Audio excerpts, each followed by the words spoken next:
SIR আবহে তপ্ত পরিস্থিতির মধ্যেই আজ রাজ্যে আসছেন জ্ঞানেশ ভারতী। রাজ্যের সব জেলা শাসকের সঙ্গে শুনানি নিয়ে বৈঠক করবেন ডেপুটি নির্বাচন কমিশনার জ্ঞানেশ ভারতী। শুনানির সঙ্গে এবার বহুতলে ভোট কেন্দ্র করার দিকেও নজর দেওয়া হবে।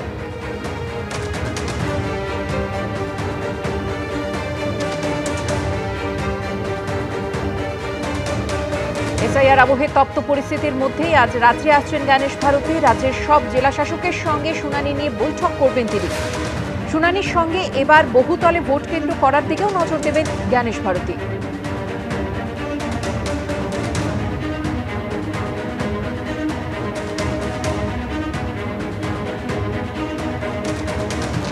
এসআইআর এর শুনানি শুরু হয়ে গেছে। এই অবস্থায় চরম আশঙ্কায় পড়েছেন মতুয়া সম্প্রদায়ের একাংশ।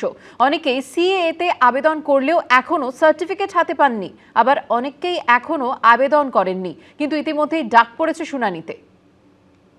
কত গন্ডগোল কতটা শুনতেছি, তো ভয় করে নাম্বার যায় নাকি।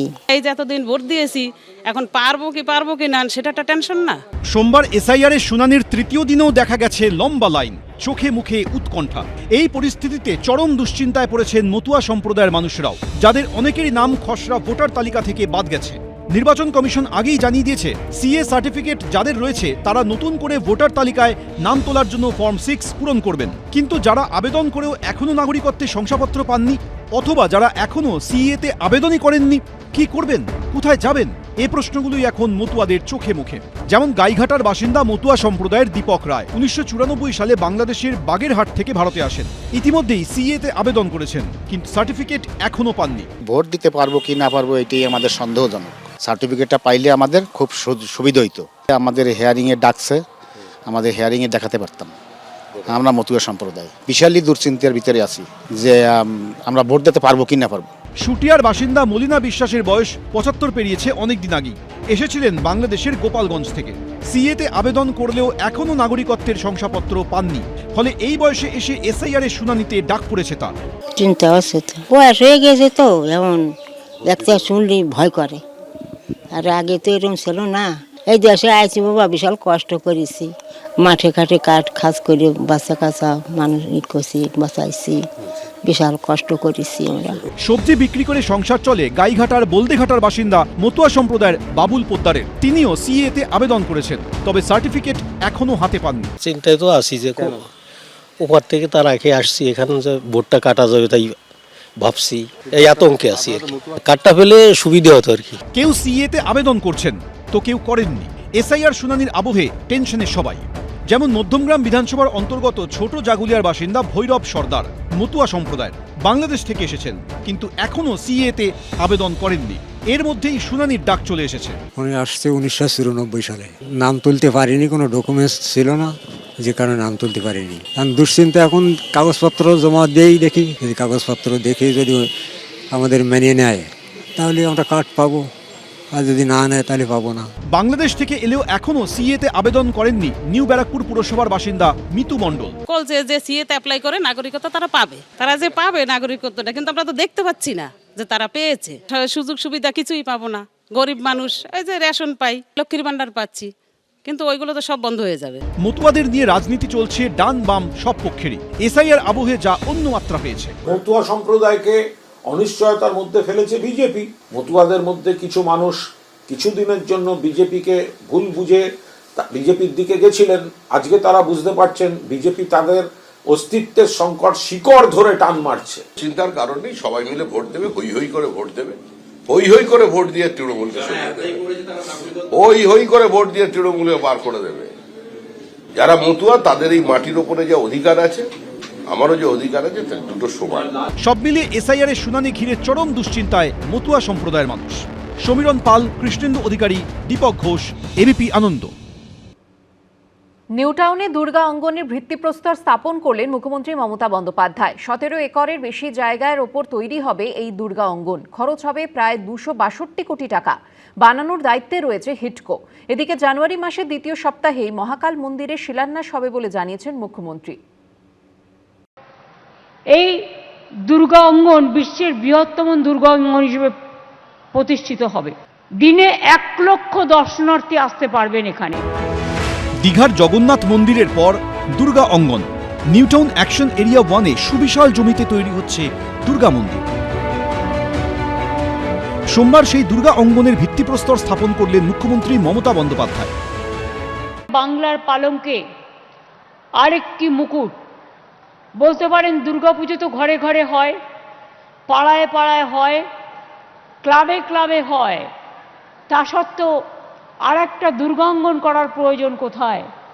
প্রয়োজন এই কারণে, যেটা আমাদের জাতীয় উৎসব হিসেবে ইউনেস্কোর কাছ থেকে বিশেষ করে আমরা যে সম্মান পেয়েছি, সেই সম্মানটাকে সংরক্ষিত রাখার জন্য আজকের দিন এবং ভবিষ্যৎ প্রজন্মের জন্য। মুখ্যমন্ত্রী জানিয়েছেন 17 একরের বেশি জায়গার উপর তৈরি হবে দুর্গা অঙ্গন।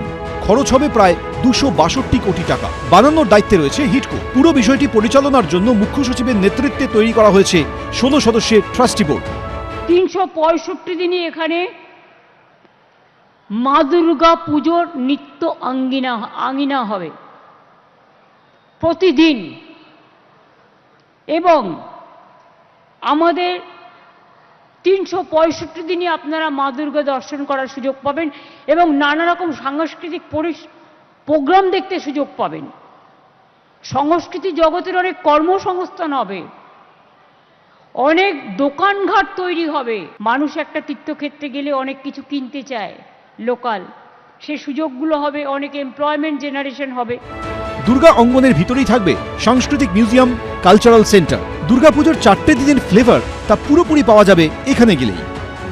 এত বড় করে এটা করা হয়েছে যে মন্দিরের মাঝখানে উঠোনেই প্রায় 1000 লোক একসাথে বসে থাকতে পারবে।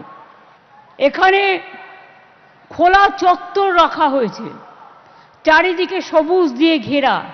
এটি একটি গোল্ড সার্টিফাইড গ্রিন বিল্ডিং হিসেবে তৈরি হচ্ছে। মাত্র 20% জায়গায় শীততাপ নিয়ন্ত্রণের প্রয়োজন হয়, বাদবাকিটা প্রকৃতির খোলা হাওয়ায়। অঙ্গনে তৈরি করা হবে 1008টি স্তম্ভ। নকশা করা খিলান দিয়ে সাজানো হবে পথ। মূল গর্ভগৃহের উচ্চতা হবে 54 মিটার। থাকবে 108টি দেবদেবীর মূর্তি, 64টি সিংহ মূর্তি বসানো হবে। থাকবে সিংহদুয়ার, প্রদক্ষিণ পথ, পবিত্র কুণ্ড। শুধু দুর্গাই নয়, শিব, গণেশ, কার্তিক, লক্ষ্মী, সরস্বতীর আলাদা মন্দির থাকবে সেখানে। থাকবে প্রসাদ তৈরির ঘর। দীঘার জগন্নাথ মন্দির অথবা উত্তরবঙ্গের মহাকাল মন্দিরে মূলগত একটি ফারাক থাকছে। এখানে যে মন্দির তৈরি হবে, মন্দির তো সেখানে থাকবেই, তার সঙ্গে থাকবে সাংস্কৃতিক কেন্দ্র এবং মিউজিয়ামও। দুর্গাপুজোর ইতিহাস থেকে শুরু করে তার সংস্কৃতি সবটাই ধরা পড়বে এই একটি জায়গায়।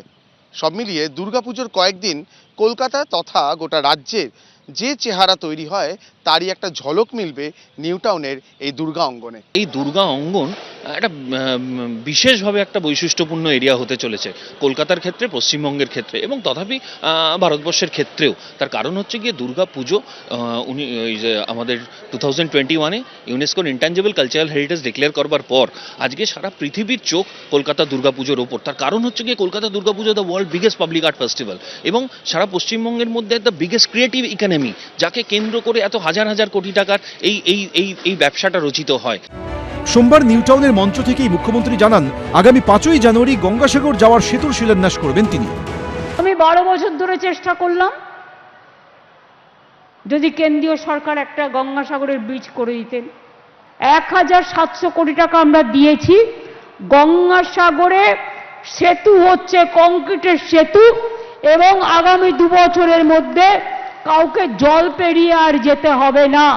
এর আগে শিলিগুড়িতে মহাকাল মন্দির তৈরির ঘোষণা করেছেন মমতা বন্দ্যোপাধ্যায়। জানুয়ারি মাসের দ্বিতীয় সপ্তাহেই মহাকাল মন্দিরের শিলান্যাস হবে।